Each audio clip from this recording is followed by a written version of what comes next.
لوگ ہیں جو صالح لوگ ہیں انہیں جہنم میں ڈال دے، تو مجھے یہ بتائیے کہ یہ کیا ہے؟ یہ اچھائی ہے یا برائی ہے؟ یہ ظلم نہیں ہے؟ ظلم تو ہے نا یہ۔ وہ کہتے ہیں اگر وہ ایسا بھی کر دے تو چلیں آپ اس کو ظلم نہ کہیں، آپ کہیں یہی عدل ہے۔ یہ بات سمجھ میں آ رہی ہے؟ اور ان کے ہاں یہ نظریہ بھی ہے کہ اگر وہ چاہے تو تمام پیغمبروں کو جہنم میں ڈال دے، اس کی مرضی ہے، اسے کوئی روکنے ٹوکنے والا اور کوئی پوچھنے والا نہیں ہے، وہ ایسا بھی کر سکتا ہے۔ اور اگر وہ ایسا بھی کر دے تو آپ یہی کہہ لیجئے کہ یہی اس کا عدل ہے۔ لیکن کسی اچھائی کا وہ پابند ہے اور کسی برائی کا ارتکاب وہ نہیں کرتا، ایسے کسی قانون کا وہ پابند نہیں ہے۔ وہ عالمین کا رب ہے، وہ مختار ہے، وہ قادر ہے۔ اب یہاں جو وہ دلیل دیتے ہیں کہ وہ عادل نہیں ہے، ہمارے ہاں اصول میں پروردگار کے لیے یہ ہے توحید کے بعد دوسری چیز عدل ہے۔ یہ بھی آپ کے علم میں رہنا چاہیے کہ توحید کے فوراً بعد دوسری چیز جو اصول دین میں ہے وہ عدل ہے۔ اب میں اس پر بحث نہیں کرنا چاہتا اصول دین کے اندر کہ عدل ہی کیوں آیا، حالانکہ وہ رحمان بھی ہے، وہ رحیم بھی ہے، وہ کریم بھی ہے، وہ حکیم بھی ہے، محسن بھی ہے، مہربان بھی ہے، خالق بھی ہے، مالک بھی ہے، لیکن اس کی اتنی ساری صفات میں سے عدل بھی تو اس کی ایک صفت ہے نا۔ جس طرح رحمت، حکمت، عدالت یہ ساری اس کی صفات ہیں، تو ان صفات میں سے عدالت اس کی ایک صفت ہے، باقی صفات جو ہیں وہ اصول دین کے اندر نہیں آئی ہیں۔ یہ ایک صفت ہے جو اصول دین کے اندر آئی ہے عدل، تو کیا وجہ ہے کہ اس کی دوسری صفات کو نہیں شامل کیا گیا اصول دین کے اندر، اور اس کی عدالت کی صفت کو اصول دین کے اندر لایا گیا ہے؟ اصل میں یہ جو عدالت والی صفت ہے یہ وہ بنیادی صفت ہے کہ اگر کسی نے اسے عادل مانا تو اس نے اسے رحمان بھی مانا، رحیم بھی مانا، کریم بھی مانا، محسن بھی مانا، مہربان بھی مانا، اور اگر عادل نہ مانا تو نہ رحمان مانا، نہ رحیم مانا، نہ کریم مانا، نہ حکیم مانا، کچھ بھی نہیں مانا ہے۔ یعنی یہ وہ بنیادی حیثیت رکھتی ہے، یہ عدالت وہ بنیادی شے ہے کہ اگر عادل مانا تو سب کچھ مانا، عادل نہ مانا تو کچھ بھی نہ مانا۔ پھر اسی طریقے سے توحید، تو یہاں پر بھی ایک سوال اور اشکال تو آنا چاہیے کہ ہمارے اصول دین کے اندر توحید ہے، توحید کا معنی کیا ہے؟ توحید کا مطلب کیا ہے؟ توحید کا مطلب یہ نہیں ہے کہ اللہ ہے، حالانکہ اصول شروع ہو تو کہاں سے شروع ہو؟ یہاں سے شروع ہونا چاہیے کہ اللہ ہے، وجود پروردگار سے اصول شروع ہونے چاہیے، لیکن وجود سے اصول دین نہیں شروع ہو رہے۔ اللہ ہے یہاں سے بات نہیں شروع ہو رہی، توحید اللہ ایک ہے، بات جو شروع ہو رہی ہے وہ یہاں سے شروع ہو رہی ہے کہ اللہ ایک ہے، اس کے وجود پر بحث نہیں ہے۔ بحث یہ ہے کہ وہ ایک ہے، اس کا وجود کیوں نہیں منوایا جا رہا؟ اس لیے کہ وجود منوانے کی ضرورت ہی نہیں ہے، وہ تسلیم شدہ ہے۔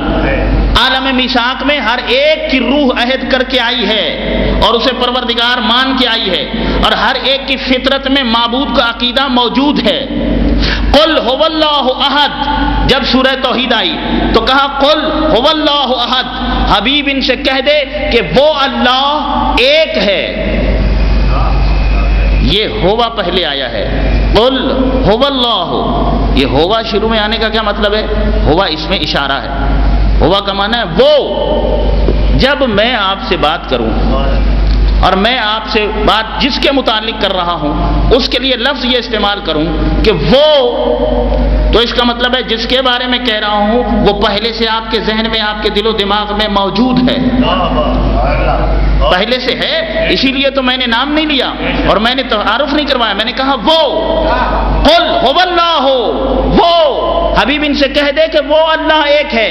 ایک ہوا کا تصور موجود تھا، پہلے سے ہی موجود تھا، نظریہ موجود تھا، عقیدہ موجود تھا، اس لیے یہ وجود منوانے کی ضرورت نہیں ہے۔ غلطی کر بیٹھے تھے، یعنی معبود کا عقیدہ 99% لوگوں کے پاس ہر دور میں رہا ہے، معبود کے وجود کو منوانے کی ضرورت نہیں رہی۔ البتہ انسان نے غلطی کہاں کی؟ غلطی یہاں کی کہ کبھی وہ معبود آگ کو سمجھ بیٹھا، کبھی وہ معبود گائے کو سمجھ بیٹھا، کبھی وہ معبود سانپ کو سمجھ بیٹھا، کبھی وہ معبود سورج کو سمجھ بیٹھا، کبھی وہ معبود چاند کو سمجھ بیٹھا، کبھی وہ معبود انسان کو سمجھ بیٹھا جیسے نمرود و فرعون وغیرہ۔ تو اس معبود کو پہچاننے میں انسان نے غلطی کی ہے، کبھی بتوں کو معبود سمجھ بیٹھا۔ معبود کا عقیدہ ہمیشہ سے موجود تھا، وجود منوانے کی ضرورت نہیں تھی، البتہ صحیح تعارف نہیں تھا، اس صحیح اور حقیقی معبود کا تعارف کروانے کی ضرورت تھی۔ صلوات پڑھیے محمد والے محمد پر۔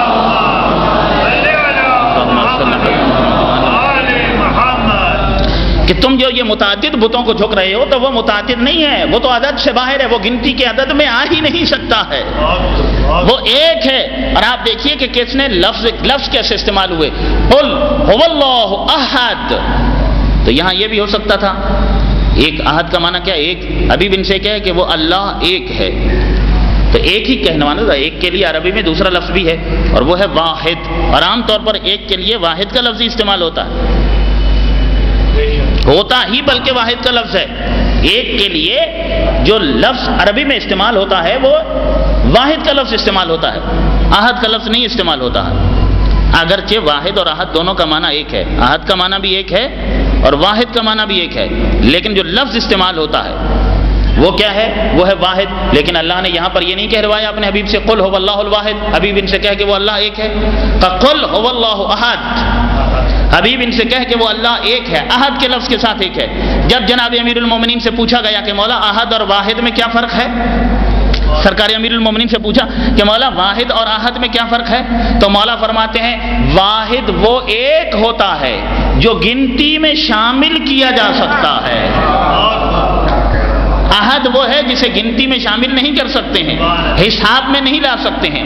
پھر معصوم فرماتے ہیں واحد وہ جو آپ کے تصور و خیال میں آ سکتا ہے، احد نہیں آ سکتا ہے. پھر معصوم فرماتے ہیں واحد وہ جسے نصف نصف کیا جا سکتا ہے، احد کو نہیں کیا جا سکتا ہے. معصوم فرماتے ہیں واحد وہ ایک ہے جو آدھا آدھا ہو سکتا ہے، نصف نصف ہو سکتا ہے، اس کے اجزاء ہو سکتے ہیں، اس کے ٹکڑے ہو سکتے ہیں، لیکن احد ٹکڑوں سے مبرہ ہوتا ہے، اس کی اجزاء نہیں ہوتے، جزیات نہیں ہوتی ہیں، وہ نصف نصف نہیں ہوتا ہے. اور یہی وجہ ہے کہ احد کا لفظ اگر استعمال ہوگا تو صرف اللہ کے لیے، باقی ہر ایک کے لیے واحد کا لفظ استعمال ہوگا. صلوات پڑھیے محبت والے.